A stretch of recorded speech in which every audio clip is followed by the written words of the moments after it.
Você já percebeu como é estranho o fato de sabermos exatamente o que deveríamos estar fazendo e ainda assim não fazemos nada?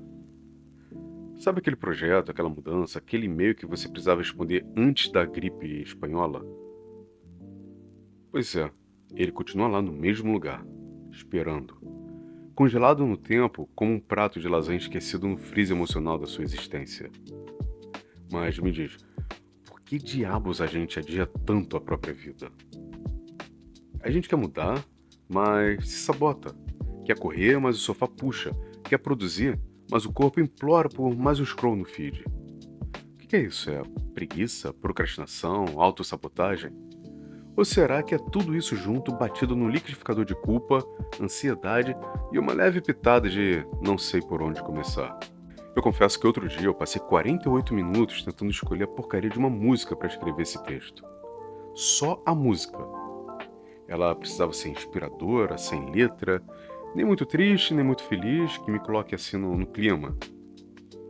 No final, terminei sem escrever nada. Mas eu acabei descobrindo um álbum islandês de harpa eletrônica e um vídeo de capivara dormindo bem legal. O algoritmo me conhece bem melhor do que minha própria terapeuta. Mas não era sobre isso que eu queria falar. Ou talvez fosse. Porque naquele mesmo dia, à noite, eu fui esquentar um café pela terceira vez. Sim, terceira. E não era um café gourmet, não. Era um daqueles tristes, passado no desespero, que já nasce com gosto de derrota e boleto vencido. Enquanto o micro-ondas girava, eu fiquei hipnotizado. Eu observava aquela caneca solitária girando no seu pequeno palco iluminado.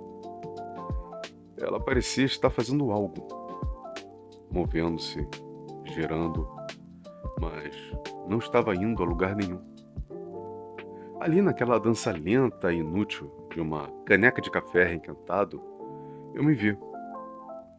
A verdade é que eu não estava cansado de fazer. Eu estava cansado de tentar começar. Cansado de ser o meu próprio chefe, o meu próprio fiscal, o meu próprio algoz. De correr atrás de um eu ideal que acorda às 5 da manhã, medita, lê Nietzsche no original e ainda limpa a casa ouvindo podcast sobre produtividade. E eu só queria terminar uma frase. Ou pelo menos escolher a música certa para tentar ser alguém. Mas e se? E se esse café gerando no micro-ondas for mais do que só um café? E se for um símbolo silencioso de tudo aquilo que gira dentro da gente sem nunca encontrar uma saída? Afinal, será que a gente realmente tem medo de fracassar? Ou nosso verdadeiro medo é descobrir que, mesmo quando fazemos tudo certo, ainda assim talvez não seja o bastante?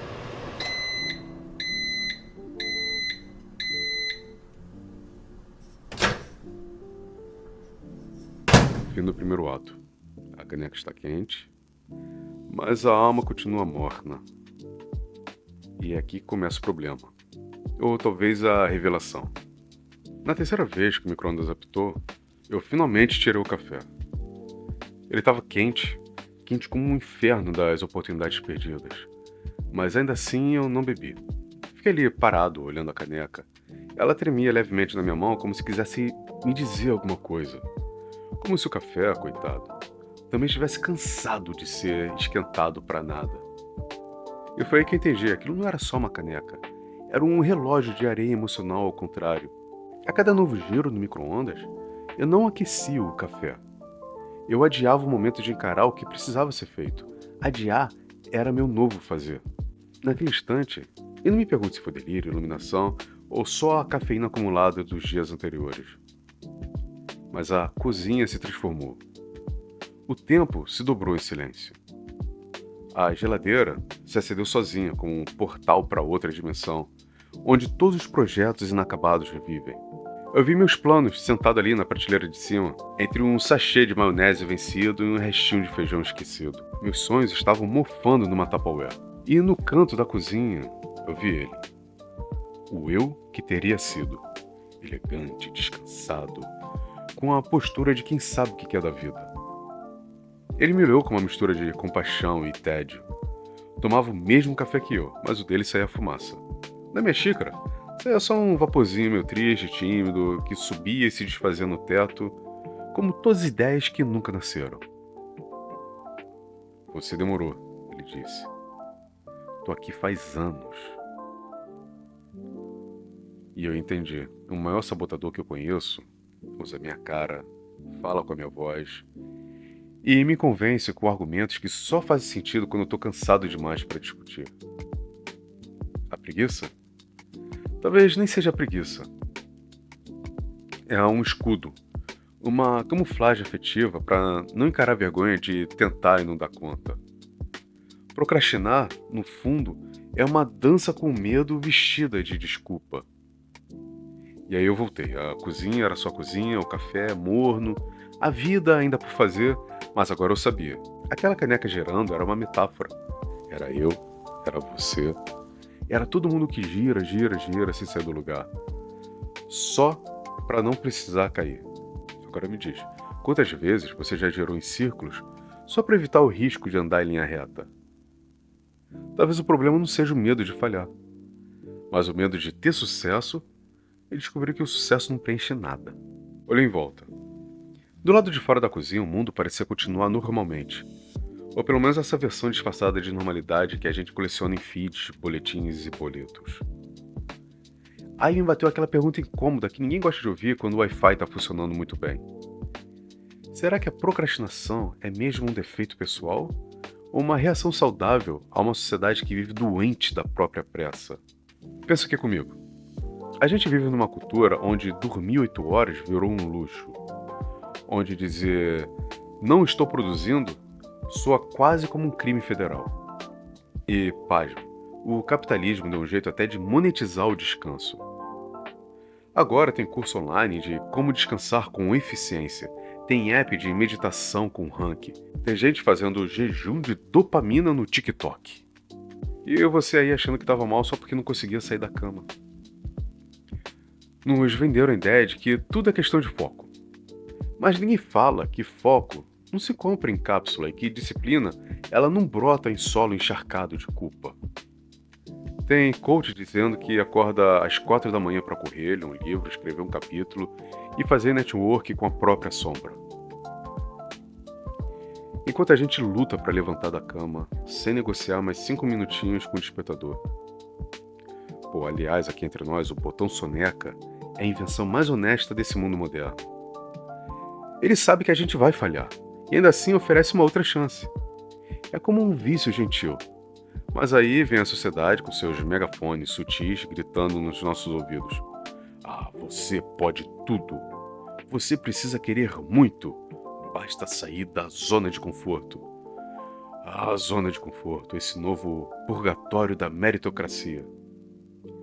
Se você não saiu dela, dizem que você é preguiçoso. Mas se você sai, tropeça e quebra os dentes, a culpa é sua. Porque não saiu com força suficiente. É o equivalente emocional de ser atropelado por um carro e ainda pagar o IPVA do motorista. E no meio desse caos performático, a autossabotagem surge como uma sabotadora infiltrada, mas talvez a mais lúcida da equipe. Ela olha para esse mundo que exige 100% o tempo todo e diz: ah, vai te catar, eu vou me esconder aqui no Instagram por mais 6 horas. Me chama quando a vida tiver sentido. E convenhamos, quem é que pode culpá-la? A gente vive num mundo que ensina a correr, mas não ensina a parar, que valoriza o resultado, mas ignora o processo, que quer o sucesso, mas rejeita o silêncio que vem antes dele. E quando tudo falha, nos jogam frases de efeito como se fossem curativos metafísicos. Vai lá e faz. Só depende de você. Você é o seu único limite. E aí você acredita, tenta, quebra a cara e volta pro sofá, se sentindo uma farsa. Talvez o mundo tenha ficado tão barulhento que a procrastinação virou o último lugar onde ainda dá para ouvir a própria alma cochichar. Ou será? Será que o problema não é a nossa preguiça de viver, mas o absurdo de ter que performar a vida o tempo todo só para parecer que a gente está vivendo? Aí foi numa terça-feira qualquer, daquelas que o tempo não anda, ele tropeça.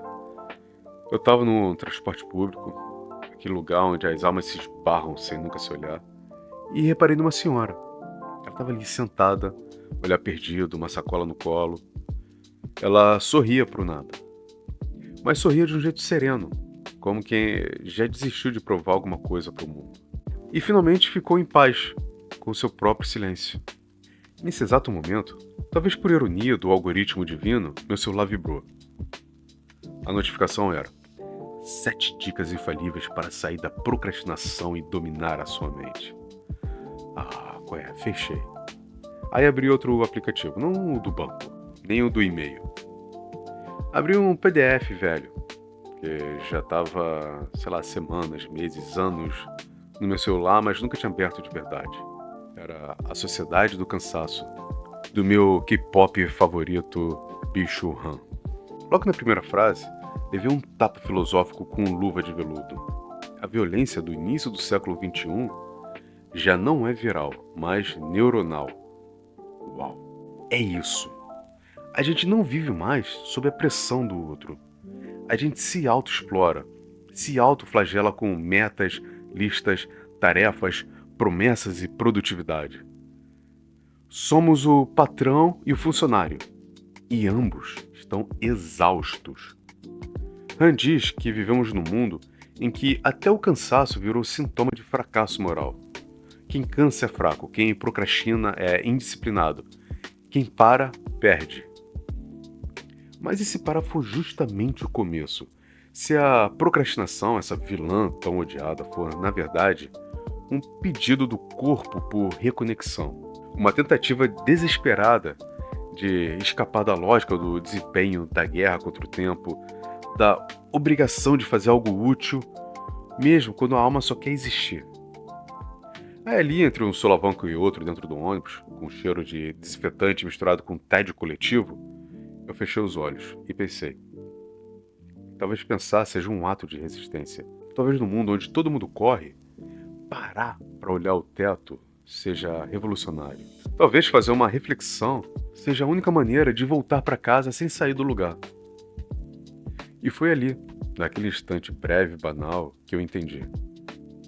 O pensamento não salva do caos, mas ele aponta uma luz, uma centelha, um fiapo de sentido no meio da confusão. E se ao invés de lutar contra a procrastinação, a gente começasse a escutar o que ela quer dizer? Talvez seja a hora de parar de fugir da lentidão e descobrir que é justamente nela que mora o que a gente mais tem medo de encontrar. Foi então que eu parei de correr. Não porque desisti, mas porque entendi. A vida não é uma corrida. É mais parecida com uma dança esquisita, cheia de passos errados, tropeços coreografados e silêncios que só fazem sentido depois do refrão. Talvez a gente tenha se perdido ao acreditar que só vale quem performa, quem entrega, quem produz. E se a alma não tiver um coeficiente de produtividade? E se a preguiça não for um defeito, mas uma pausa para respirar, onde o mundo exige um fôlego infinito? E se a procrastinação for alma dizendo: me espera, eu ainda não terminei de digerir o ontem? Comecei a olhar com mais gentileza para os dias em que eu não consigo sair da cama, para os textos que ficam pela metade, para as ideias que dormem num bloco de notas como criança assustada no escuro. Foi quando eu lembrei de uma outra frase do próprio Bicho Han. Uma frase que não grita, mas ela sussurra com profundidade. A negatividade da contemplação, do silêncio e da escuta é mais produtiva do que a positividade do excesso de estímulo e de informação. Caramba, isso foi como um afago filosófico, uma permissão secreta para ser gente, para ser lento, para ser inacabado, para ser uma versão de teste de si mesmo. Percebi que no fundo eu não estava lutando contra a procrastinação.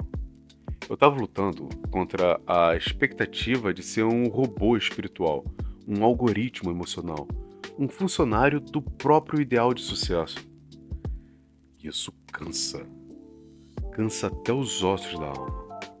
Mas aí veio o alívio. Porque finalmente caiu a ficha de que viver não é uma equação para ser resolvida. É um poema para ser rascunhado com erros, rasuras e versos incompletos. E aceitar isso, sem cinismo, sem conformismo, mas com coragem, é um tipo de amor que a gente desaprendeu a ter por si mesmo. Um amor imperfeito, mas inteiro. como aquele café que esfria, mas ainda aquece as mãos quando seguramos a caneca. Hoje, eu celebro os dias lentos, os começos sem fim, os fins que não começaram. E entendo que até o meu tempo de improdutividade estava de um jeito torto me produzindo. Porque no fundo, o que parecia ruína era alicerce. O que parecia perda era na verdade semente. E o que parecia preguiça era só o corpo pedindo colo. A procrastinação, a preguiça, a autossabotagem talvez não fossem as minhas inimigas. Talvez fossem só versões tímidas de mim mesmo tentando me contar algo. E agora que eu escutei, como é que eu continuo? Como dançar com o tempo sem pisar no próprio ritmo? Lembra da caneca? Aquela girando solitária no micro-ondas com um planeta preso em órbita sem gravidade emocional? Pois é, hoje ela girou de novo. Mas dessa vez eu fiquei em pé, olhando, sem pressa, sem culpa, sem a sensação de que estava desperdiçando o mundo. Porque agora eu entendo. Aquela dança circular, repetitiva, aparentemente inútil, era a coreografia exata da minha alma tentando existir sem se cobrar tanto. A caneca não gira à toa. Ela gira porque precisa de tempo para aquecer por dentro. E talvez a gente também. Talvez viver não seja sobre queimar etapas, mas sobre permitir-se aquecer no próprio ritmo. Antes, eu via naquele giro um símbolo da minha estagnação. Hoje eu vejo um ritual, um lembrete silencioso de que até os movimentos circulares têm potência. De que mesmo girando no mesmo lugar, algo muda, o calor se espalha, a essência se transforma. E o que parecia repetição era, na verdade, preparação. Porque a vida não acontece só nos grandes saltos. Ela também se revela nos momentos em que a gente respira fundo, encara o café morno e diz: ok, talvez eu não esteja atrasado. Talvez eu só esteja no meu tempo. E tudo muda quando a gente para de se comparar com os cronômetros alheios. Quando a gente aceita que não precisa correr contra o tempo, mas caminhar com ele. Tropeçando, sim, mas também olhando o céu. A preguiça, a procrastinação, a autossabotagem talvez fossem só sintomas de um cansaço mais profundo. Um pedido urgente de reencontro. Um grito abafado da parte de nós que ainda sabe dançar, criar, contemplar, sem checklist. E agora que eu sei disso, me sinto muito menos culpado. Me sinto mais inteiro. Como que finalmente entendeu que o mundo não vai acabar só porque você não respondeu todos os e-mails daquele dia. Ou porque tirou um dia para simplesmente existir. Então me diz, e se você deixasse de se odiar por não fazer tudo o tempo todo? E se no fundo você não estivesse fracassando, mas apenas germinando? Nem todo silêncio é ausência. Às vezes é gestação. E é com essa ideia que eu fecho esse ciclo. Com uma caneca na mão, o coração mais leve e a mente menos acelerada. Mas eu não quero fechar isso sozinho. Me conta aí nos comentários. Qual parte de você vive girando no micro-ondas, esperando ser aquecido? Vamos conversar. Porque no fim, a gente vai muito mais longe trocando dúvidas do que empilhando certezas. E se esse vídeo fez sentido para você, ou se pelo menos te fez pensar em silêncio por alguns segundos, me ajuda a espalhar essa conversa. Curta esse vídeo, se inscreve no canal, compartilha com aquele amigo que vive se culpando por não estar dando conta de tudo, não estar dando tudo de si, e me conta aí embaixo o que você sentiu. Escreve aí. Eu também sou uma caneca girando. No próximo vídeo a gente vai continuar esses devaneios, talvez falando sobre culpa, ou sobre medo de mudar, ou só rindo do caos com a dignidade que ainda nos resta. Mas por hoje é isso. Mas, olha bem, eu também posso estar completamente errado. Então, pense sobre isso, fique bem e beba água.